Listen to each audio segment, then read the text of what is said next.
Hello everyone, परीक्षा समाधान पे आप सबका स्वागत है। आज का इम्पोर्टेंट टॉपिक है द ह्यूमन आई। आज हम पढ़ेंगे मानव नेत्र के बारे में, उसके पार्ट्स और उसके फंक्शंस के बारे में देखेंगे, जो कि अपने में एक बहुत ही इम्पोर्टेंट टॉपिक है। हमारी आंखें एक महत्वपूर्ण ज्ञानेंद्रियों में से एक है। इसकी संरचना गोलाकार है। मतलब जो हमारे बॉडी में जितने भी सेंस ऑर्गन है, उसमें से आईज जो है हमारी, वो एक महत्वपूर्ण इम्पोर्टेंट सेंस ऑर्गन में से एक है, जिसका शेप कैसा है? स्पेरिकल शेप है, यानी कि गोलाकार शेप है। अब देखते हैं आइस के पार्ट्स को।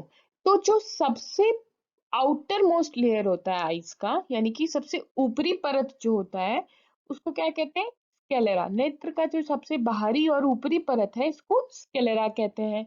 ये परत काफी ठोस पदार्थ का बना होता है, मतलब काफी हार्ड होता है। ये जो नीले रंग का जो दिख रहा है आपको स्केलेरा, ये काफी हार्ड होता है। इसमें क्या होता है? रक्त संचरण कम होता है, यानी कि यहाँ पे ब्लड सप्लाई जो होता है, ब्लड सप्लाई बहुत कम होता है, नाम मात्र के बराबर होता है। इस स्क्लेरा को और क्या कहते हैं? श्वेत पटल भी कहते हैं। इसका काम क्या होता है? ये आईज को प्रोटेक्ट करते हैं। कॉर्निया। कॉर्निया को हम स्वच्छ मंडल भी कहते हैं। अब देखते हैं कॉर्निया का क्या काम होता है। नेत्र का जो सबसे ऊपरी परत है, यानी कि जो सबसे आउटर मोस्ट लेयर है स्केलेरा, यही आगे चल के कॉर्निया बन जाता है। तो ये जो नेत्र की सबसे ऊपरी परत है, इसके पीछे एक पारदर्शी पतली झिल्ली होती है। मतलब स्केलेरा के पीछे एक ट्रांसपेरेंट सी झिल्ली होती है। इसी से क्या होता है? नेत्र में प्रकाश अंदर आता है। मतलब कॉर्निया का क्या काम होता है? यही ट्रांसपेरेंट झिल्ली क्या होती है? कॉर्निया होती है। जो हमारा आईज है, जो हमारी नेत्र है, वो कैसी है?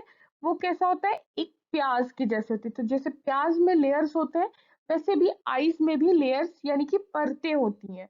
तो वही एक ये झिल्ली जो होती है, पतली झिल्ली है कॉर्निया, जिससे क्या होता है? आंखों के अंदर प्रकाश जाता है। इसका मेन महत्वपूर्ण काम यही है कि ये बाहर से आ रही प्रकाश को अंदर ग्रहण करता है। कॉर्निया में ब्लड सप्लाई नहीं होता है। ब्लड सप्लाई नहीं होने की वजह से ये शरीर का एकमात्र ऐसा ऊतक है जिसका ट्रांसप्लांट किया जा सकता है। अब देखिए कॉर्निया में क्या होता है? रक्त का संचरण नहीं होता है। तो रक्त का संचरण नहीं होने के कारण ये शरीर का एकमात्र ऐसा ऊतक है, ये शरीर का एकमात्र ऐसा टिश्यू है जिसको हम ट्रांसप्लांट कर सकते हैं। इसलिए जब हम नेत्र दान करते हैं, तो सिर्फ कॉर्निया निकाला जाता है।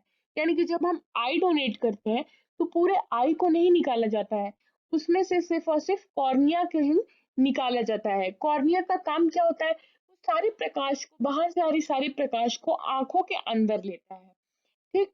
तो कॉर्निया क्या करता है? आंखों की पुतली और एक्वस ह्यूमस, आंखों की पुतली को हम प्यूपिल कहते हैं और एक्वस ह्यूमस को वो ढकता है।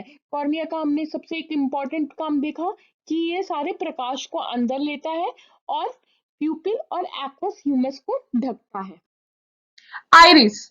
आइरिस कॉर्निया के आंतरिक हिस्से को आइरिस कहते हैं, जो प्रकाश को नियंत्रित करता है। ये कम प्रकाश में फैलता है और अधिक प्रकाश में सिकुड़ता है। तो आइरिस का क्या काम होता है? आइरिस सबसे पहले ये कॉर्निया का आंतरिक हिस्सा होता है। तो आइरिस क्या करता है? प्रकाश को नियंत्रित करता है। जो बाहर से आ रही है, आंखों के अंदर जो भी बाहर से प्रकाश आ रही है, उसको नियंत्रित करता है। ये कम प्रकाश आने पे फैलता है और अधिक प्रकाश आने पे सिकुड़ता है। आइरिस के अंदर पिगमेंट होता है। जैसा रंग होता है इस पिगमेंट का, वैसा ही नेत्र का भी रंग होता है। जैसे हम देखते हैं अलग अलग व्यक्तियों के आंखों का रंग अलग अलग होता है। जैसे किसी की भूरी आंखें होती है, नीली आंखें होती है। वो किस कारण से होती है? इसी आइरिस के अंदर जो पिगमेंट पाया जाता है, उसी रंग का होता है। जिस रंग का पिगमेंट होगा, उसी रंग की व्यक्ति की आंखें भी होंगी। आइरिस प्यूपिल का आकार को नियंत्रित करता है, ताकि रेटिना तक सही मात्रा में प्रकाश पहुंच सके। प्यूपिल। प्यूपिल को हम लोग हिंदी में पुतली कहते हैं। आइरिस के बीच में गोल छेद के जैसा होता है, जिसे प्यूपिल कहते हैं। प्यूपिल नेत्र में प्रवेश करने वाली प्रकाश की किरणों को नियंत्रित करता है। तो प्यूपिल का क्या काम होता है? जो भी प्रकाश आ रही है, उसको किरणों को नियंत्रित करता है, ताकि प्रकाश की सही मात्रा रेटिना यानी कि दृष्टि पटल तक सही मात्रा पहुंच सके। अब देखते हैं एक्वस ह्यूमर क्या होता है। एक्वस ह्यूमर को हम नेत्रोध कहते हैं। तो देखिए, कॉर्निया और आंखों के लेंस के बीच में एक नमकीन पारदर्शी द्रव भरा रहता है, जिसे नेत्रोध या जलीय द्रव कहते हैं। इसे हम आंसू भी कहते हैं। तो देखते हैं ये क्या होता है। तो जो एक्वस ह्यूमर होता है, ये कहाँ पाया जाता है? कॉर्निया और आंखों के लेंस के बीच में पाया जाता है। ये कैसा होता है? ये सॉल्टी होता है, नमकीन पारदर्शी द्रव, यानी कि सॉल्टी ट्रांसपेरेंट लिक्विड फॉर्म में होता है, जिसे हम जलीय द्रव भी कहते हैं और नेत्रोध भी कहते हैं। यही हमारे आंसू होते हैं। जो एक्वस ह्यूमर होता है, वही हमारे आंसू होते हैं। आंसू कैसा होता है? लिक्विड फॉर्म में होता है और सॉल्टी होता है, इसलिए इसको नेत्रोध और आंसू भी कहते हैं। आंसुओं का निर्माण पलकों के पीछे छिपी एक ग्रंथि में होता है। इस ग्रंथि को लैक्रिमल ग्लैंड कहते हैं। तो आंसुओं का निर्माण कौन सी ग्रंथि करती है? कौन से ग्लैंड्स करते हैं? लैक्रिमल ग्लैंड्स करते हैं। एक्वस ह्यूमर कनाल ऑफ स्क्लैम से बाहर निकलता है और नया एक्वस ह्यूमर सिलेरी बॉडी द्वारा दोबारा बनाया जाता है। यानी कि कनाल ऑफ स्क्लैम से जो एक्वस ह्यूमर है वो बाहर निकलता है, और जो दोबारा एक्वस ह्यूमर बनाया जाता है वो किसके द्वारा बनाया जाता है? सिलेरी बॉडी द्वारा बनाया जाता है। इसलिए एक्वस ह्यूमर दोबारा रीजनरेट हो सकता है।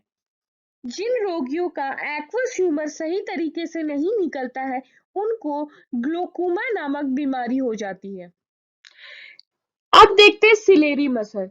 सिलेरी मसल लेंस को जोड़े हुए एक मसल्स होता है, जिसको हम सिलेरी मसल्स कहते हैं। जब सिलेरी मसल शिथिल यानी कि रिलैक्स हो जाता है, तो लेंस पतला हो जाता है, जिससे लेंस की फोकस दूरी बढ़ जाती है। लेंस की फोकस दूरी बढ़ने के कारण हम दूर रखी वस्तुओं को स्पष्ट देख पाते हैं। जब सिलेरी मसल सिकुड़ जाती है यानी कि कॉन्ट्रैक्ट हो जाती है, तो लेंस मोटा हो जाता है तथा इसकी वक्रता यानी कि फोकस बढ़ जाती है। वक्रता बढ़ने से लेंस की फोकस दूरी घट जाती है। लेंस की फोकस दूरी घट जाने से हम नजदीक रखी वस्तुओं को स्पष्ट देखने में समर्थ हो पाते हैं। अब हम देखेंगे आंखों का एक और इम्पोर्टेंट पार्ट, जिसे लेंस कहते हैं। लेंस को क्रिस्टलाइन लेंस भी कहते हैं। आंखों में अगर हम बात करें तो कॉन्वेक्स लेंस होता है, जो कि एक फाइब्रस जेली जैसे पदार्थ से बना होता है। ये आइरिस के ठीक नीचे अवस्थित होता है। लेंस किसी भी वस्तु से आती हुई प्रकाश की किरणों को परिवर्तित कर उसका उल्टा और वास्तविक प्रतिबिंब रेटिना पे बनाता है। तो लेंस का क्या काम होता है? कोई भी वस्तु को अगर हम देखते हैं, तो उसका जो उल्टा और वास्तविक जो रियल इमेज है वो कहाँ बनाता है? रेटिना पे। अब बात करते हैं विट्रस ह्यूमर की। तो विट्रस ह्यूमर कहाँ होता है? लेंस के पीछे एक पारदर्शी द्रव होता है। तो कहाँ होता है ये? लेंस के पीछे एक ट्रांसपेरेंट लिक्विड होता है। विट्रस ह्यूमर एक बार खराब हो जाता है तो दोबारा नहीं बनता है, दोबारा रीजेनरेट नहीं होता है। एक्वस ह्यूमर की तरह ये दोबारा रीजेनरेट नहीं हो पाता अगर एक बार खराब हो जाता है। अब बात करते हैं क्रोआइड की। क्रोआइड को हम रक्त पटल कहते हैं। पहले हमने देखा कि जो स्क्लेरा है वो सबसे बाहरी परत है आंखों का। इसके बाद स्क्लेरा के बाद क्रोआइड दूसरे नंबर का परत होता है आंखों का। ये जो होती हैं ये रक्त धमनियों से भरी होती हैं क्रोआइड।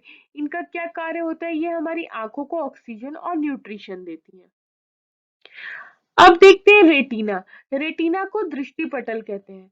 ये वस्तुओं का प्रतिबिंब के रूप, रंग और आकार मस्तिष्क तक पहुंचाती है ऑप्टिक नर्व द्वारा। तो रेटिना का क्या कार्य होता है? जो भी इमेज बनता है, जो भी वस्तु का हम इमेज, ऑब्जेक्ट का इमेज बनता है, वो रेटिना पे बनता है। फिर रेटिना उस इमेज का मैसेज कहाँ, किसके द्वारा ब्रेन तक पहुंचाती है? ऑप्टिक नर्व्स द्वारा। अब इनकी दो कोशिकाएं होती है। रेटिना की कितनी कोशिकाएं होती है? दो कोशिकाएं होती है। रेटिना तीसरे नंबर की परत होती है आंखों की। अब रेटिना के दो सेल्स होते हैं, एक होता है छड़ और दूसरा शंकु। इन सेल्स का क्या कार्य होता है? तो रेटिना पे जो भी हम ऑब्जेक्ट को देखते हैं, उसका जो भी इमेज फॉर्म होता है वो उल्टा बनता है, यानी कि किसी भी वस्तु का प्रतिबिंब उल्टा बनता है। इस प्रतिबिंब का जो भी मैसेज होता है वो आगे कौन बढ़ाता है? ये सेल्स ही बढ़ाते हैं। कहाँ तक? ऑप्टिक नर्व द्वारा ब्रेन्स तक। तो ये छड़ और शंकु का क्या कार्य होता है ये हम देखते हैं। छड़ ये अंधेरे में देखने में मदद करते हैं। और वहीं शंकु जो है, जिनको कोन कहा जाता है, ये विभिन्न रंगों में बीच के अंतर करने और विषयों को ठीक विवरण देखने में मदद करता है शंकु। अब बात करते हैं ऑप्टिक नर्व की। रेटिना पे बने उल्टे प्रतिबिंब को सीधा करने का कार्य ऑप्टिक नर्व करता है। यानी कि जो भी हम इमेज देखते हैं, मतलब जो भी ऑब्जेक्ट का हम इमेज, जो प्रतिबिंब बनता है, वो रेटिना पे उल्टा बनता है। उसको सीधा करने का कार्य कौन करता है? ऑप्टिक नर्व करता है। अब देखते हैं ब्लाइंड स्पॉट क्या होता है। ब्लाइंड स्पॉट इस स्थान पर कोई नर्व सेल नहीं होती है, इसलिए कोई सिग्नल मस्तिष्क तक नहीं पहुंच पाता है। लेंस से होकर जब प्रकाश ब्लाइंड स्पॉट पे पहुंचती है तो कोई इमेज नहीं बन पाता है, क्योंकि यहाँ पे कोई नर्व सेल्स होते ही नहीं है जो कि आगे मैसेज ब्रेन तक पहुंचा पाए।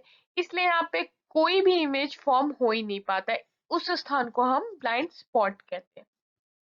ये ब्लाइंड स्पॉट हर इंसान में पाया जाता है। इसी के साथ हमारा एक और इम्पोर्टेंट टॉपिक यहीं खत्म होता है। अगर आपको ये वीडियो पसंद आया हो तो प्लीज लाइक करें, शेयर करें और सब्सक्राइब करें। Thank you everyone.